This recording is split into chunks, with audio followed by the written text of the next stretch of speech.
Okay, people, it's Saturday morning up here in Memphis 10. Got a part to deliver here at Road Tracks, and got another a pickup going back to Geneva, Illinois. So hopefully they can get in early today on a Saturday. They supposed to come in at 10. But it's Saturday and everybody, kind of foot drag, on a Saturday, especially when they gotta work on the weekend. They like, foot drag. So that's understandable. But then I'm running low out of my fire stick. I gotta go re-up on my cigars. I can't just smoke any kind of damn cigar. I don't do cheap cigars. I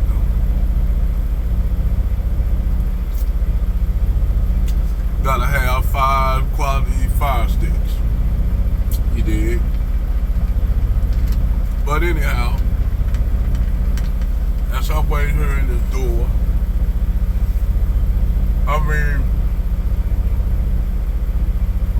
I look at, it's a lot of these,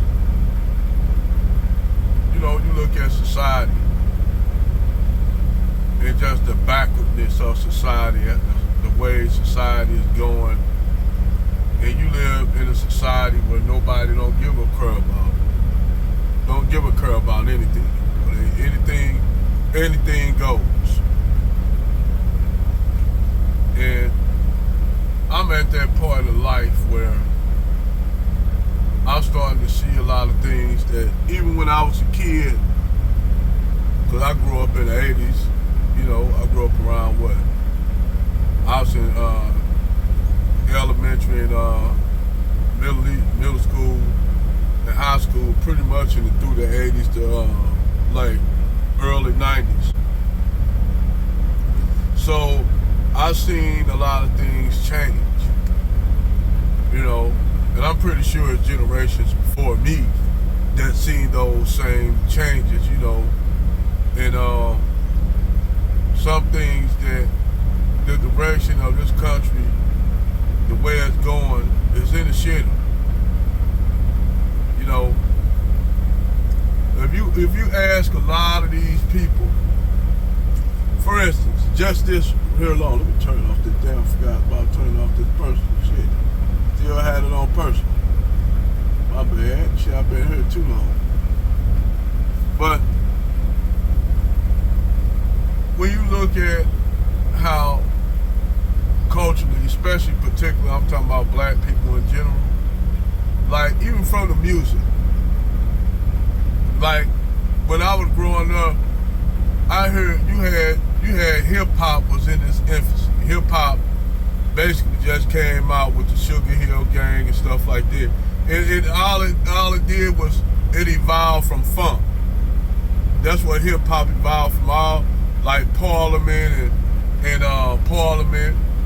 You had Parliament, you had Bootsy Collins, you had George Clinton. That's where hip hop sprung from. It came out of the Bronx.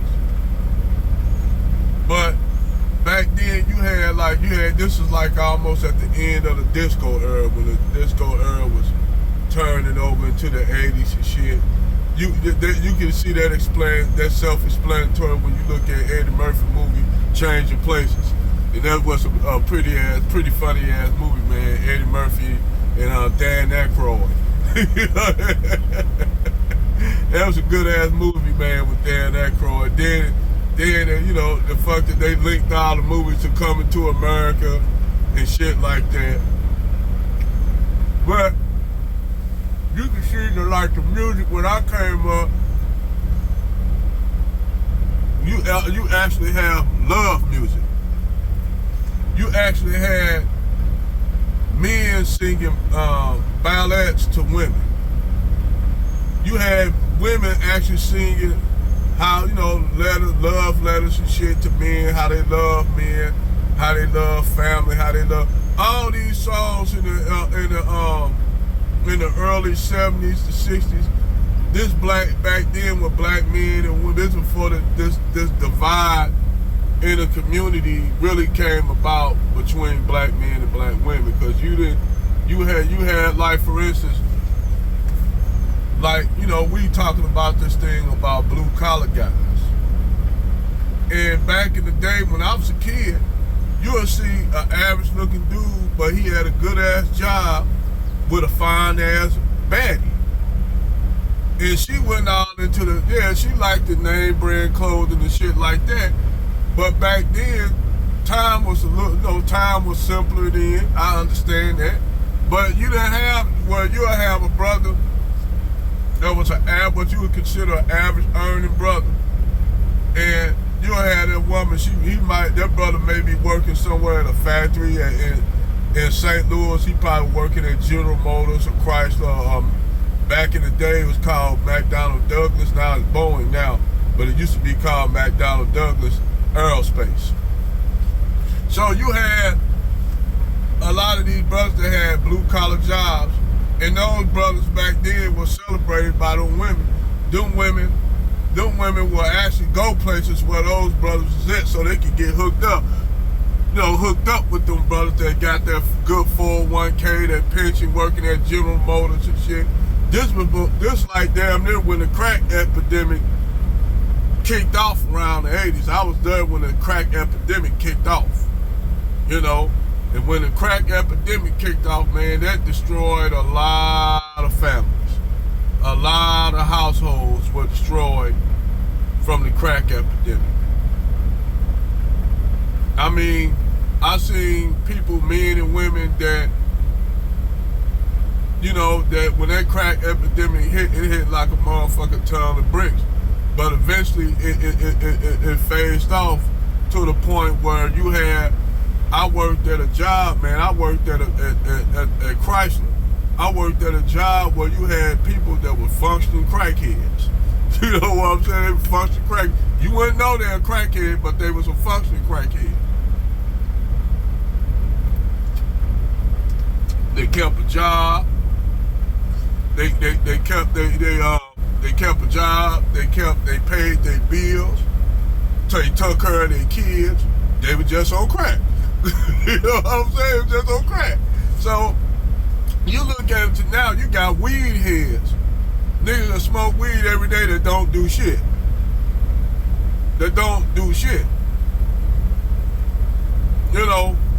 So you don't have that same kind of energy like back then that women and men don't have the same kind of energy like back then. They don't. I'm like, for instance,